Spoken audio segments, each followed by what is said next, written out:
Our liturgy today comes from 2 Kings, chapter 5, verses 1 through 14. Now Naaman was commander of the army of the king.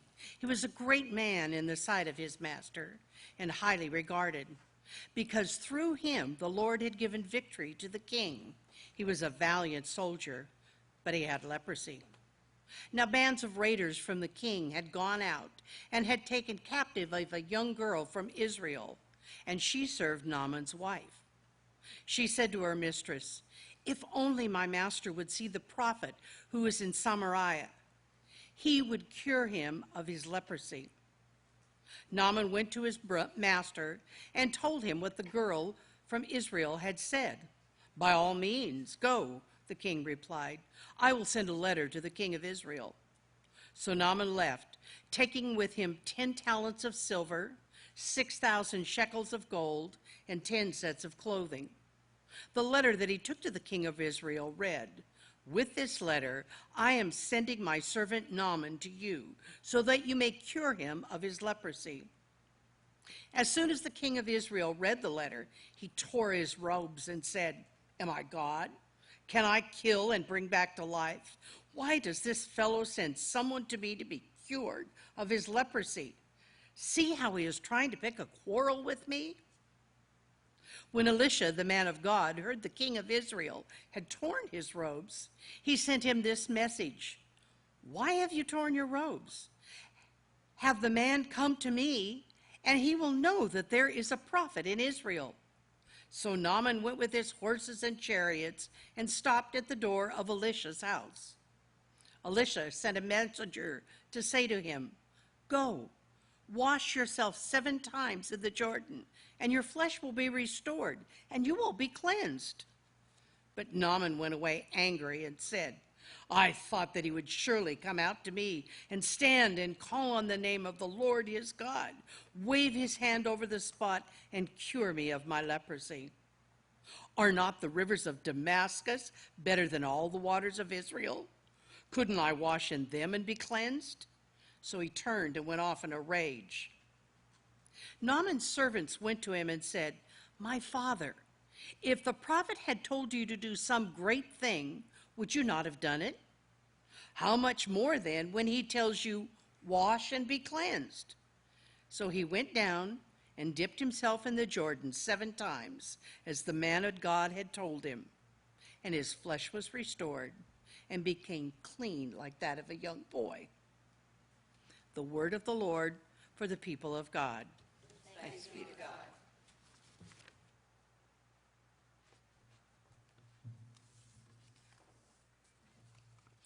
Welcome to the first week of our summer series. It's entitled Profit Margins, and we're going to get to know some of the prophets of the Old Testament. Biblical prophets like to use dramatic narratives to teach their faith lessons. And some of the characters and some of the prophets themselves went out on quite a ledge in order to teach God's people to honestly look at themselves,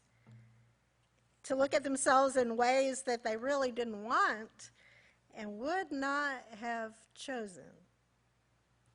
But comfortable and easy are not in the vocabulary or the normal playbook of the prophets.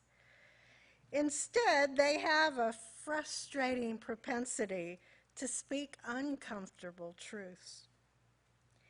And the people of God then, as is sometimes true now too, had a frustrating propensity not to listen to the lessons of the prophets.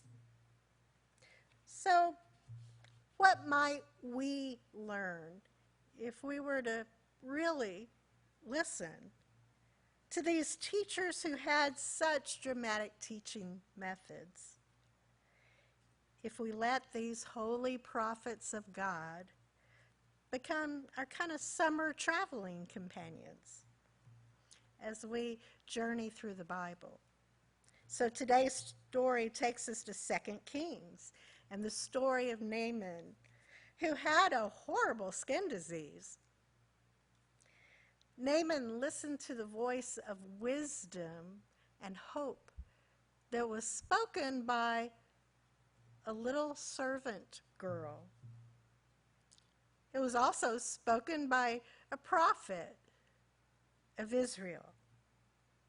And wisdom was spoken by some of his own men who worked in his kingdom and served him.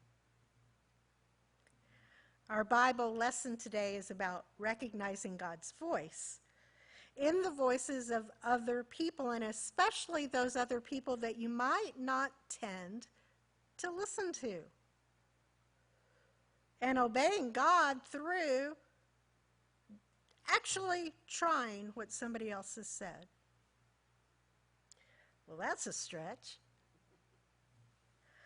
What does it take to be ready to spiritually listen when someone speaks? Naaman was a commander. He was used to people listening to him, not the other way around. And he had little reason to listen to the Jewish prophet Elisha, except that Naaman was a man who was in need of healing. Evidently, he was in quite a bit of discomfort.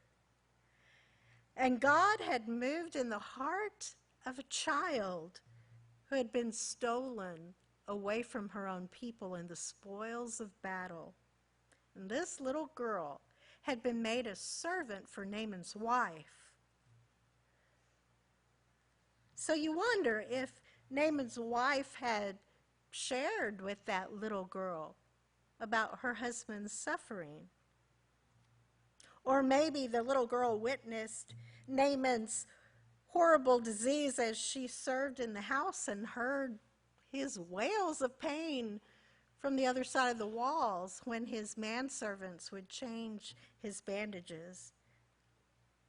Maybe she saw how challenging it all was to her mistress, Naaman's wife. Maybe Naaman waited until he was at home before he ever expressed that he was in distress. But all of those who were part of that household knew. In any case, the servant girl told Naaman's wife that there was a prophet in Samaria who could heal his leprosy. And in Naaman's desperation, he listened to the hope of that servant girl. The girl seemed so earnest. There was a prophet in Israel who could heal him. So Naaman took this wild idea to his king, and the king listened to the hope that he heard in Naaman's voice. And so the king responded to his commander, "By all means go. I will send a letter to the king of Israel on your behalf. Dear King of Israel, I am sending my servant Naaman to you so that you can cure him of leprosy." Oh, that's easy, right? The king of Israel heard that letter read to him by the messenger and was terrified. He knew that he wasn't a healer. He was only a king. Was the king of Syria trying to set him up with this impossible request? Was he trying to provoke conflict between the two kingdoms, holding all of Israel responsible for the healing or the not healing of this man? When Elisha, the man of God, heard that the king of Israel had torn his robes in distress over the letter, Elisha sent him a message. Lots of messages going back and forth in this. "Have Naaman come to me, and he will know that there is a prophet in Israel. So Naaman went with his horses and chariots and stopped at the door of Elisha's house. And instead of speaking to Naaman face to face, the prophet sent another messenger to relay the instructions to Naaman. Wash yourself 7 times in the Jordan River, and your flesh will be restored, and you will be cleansed. Cleansed? That was insulting to the commander. He wasn't dirty. He was sick. Did the prophet think that he needed a bath? Naaman went away angry. I thought surely the man of God would come, having the decency to speak to me in person. I thought he would stand and call on the name of the Lord his God and wave his hand over the sores and cure me of my leprosy. And why bathe in the Jordan? Are not the rivers back home better than all the waters of Israel?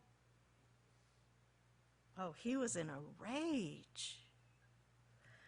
And his servants heard him raging, and they were concerned for their master. And so they went to him and they said, "My Lord, if the prophet had told you to do some brave, difficult thing, would you not have done it? How much more then when he assigns you a humble task? Wash and be clean. Isn't it worth a try?" So Naaman went down to the Jordan River and dunked himself in the waters of hope and faith 7 times, as the prophet of God had instructed. And his flesh was restored, and his skin was made new, it says, like that of a young boy. He immersed himself in the river 7 times. He was washed. He was cleansed. Have you washed up yet? When you were a child and your family sat down to eat, there was a question that I bet your mom asked you. I know my mom asked me. Do you remember it? Did you wash your hands? It was about hygiene, to be sure. No one wants to reach into the same beautiful basket of warm rolls with someone who's been playing outside in the dirt. But that question, did you wash your hands, was also about preparation of more than just your hands.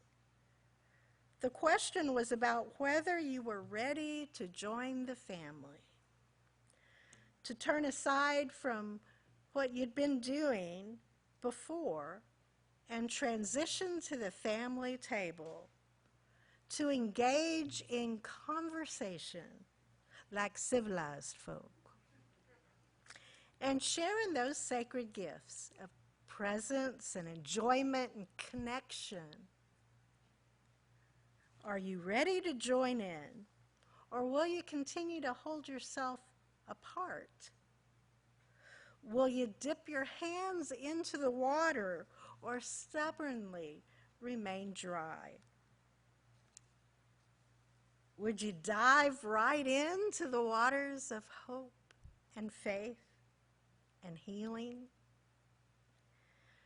For Naaman that day, the Jordan River was a place of healing.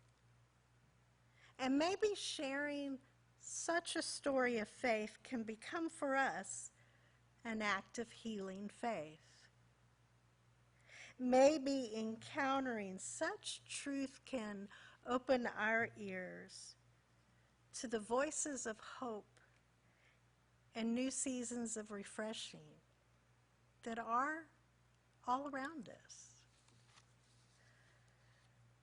We can join that little servant girl in lifting up the brokenness of the world wherever we see it, and inviting the healing flow of God's Spirit to wash and cleanse the world and the leaders of the world, our nations and states and the leaders of it.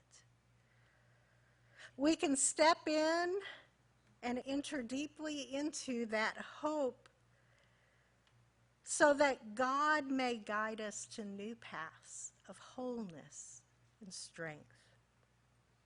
The first Sunday of our journey with the prophets is a journey offering a picture of obedience and the willingness to hear the voice of God and the voices of God's humble servants, no matter where they are, because they are found in all walks of life. Sometimes they're total strangers. Sometimes they speak words we aren't expecting to hear. But may we truly listen. And may we ourselves also begin to speak hope, that others may hear some unexpected words of faith from us. Let us pray. God of grace and glory, we confess that sometimes we lose sight of the people around us. Sometimes we dismiss strangers who are in a different place than us, wrongly thinking that they don't have any wisdom to offer. Forgive us when we make ourselves and others like us into idols. How we worship the people and things that are most like us. God, forgive us for not placing your love for all the people of the world higher on our list of reality. Forgive us when we hold ourselves superior. Help us to hear your call to wash and be cleansed, that we may enter your healing waters and be made new in the fullness of grace. Amen.